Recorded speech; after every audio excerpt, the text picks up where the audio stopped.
Kami jelaskan Bapak-Bapak sekalian, atas nama Kapolresta Banda Aceh, saya ingin menyampaikan bahwasannya kejadian tentang masalah masyarakat yang melaporkan ke Kota Banda Aceh memang ada kemarin.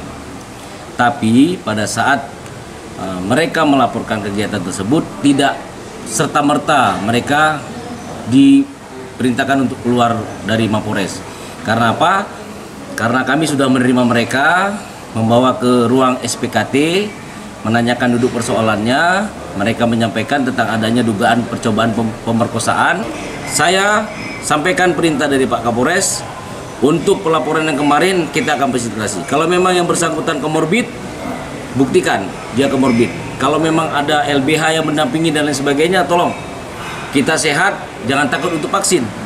Karena vaksin ini untuk pencapaian kita semua. Kalau daerah kita sudah herd immunity, sudah mencapai 70%, 80% ataupun 100%, ya alhamdulillah kita bisa terbuka untuk pelayanan publik semuanya. Jadi saya harapkan bisa laporkan kembali, ya kan? Saya Kabao Polresta Banda Aceh berserta Kasat Reskrim ya akan segera menerima dan menindaklanjuti tentang pelaporan ini tadi. Tidak ada kami lakukan penolakan. Karena apa?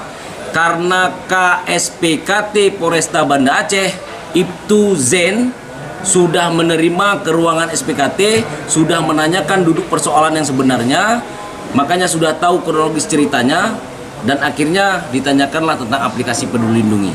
Jadi kan tahapnya kita sudah banyak, Pak.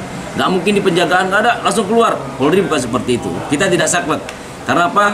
Karena memang kami bertugas untuk melindungi, mengayomi, dan melayani masyarakat sesuai dengan Undang-Undang Nomor 2 Tahun 2002.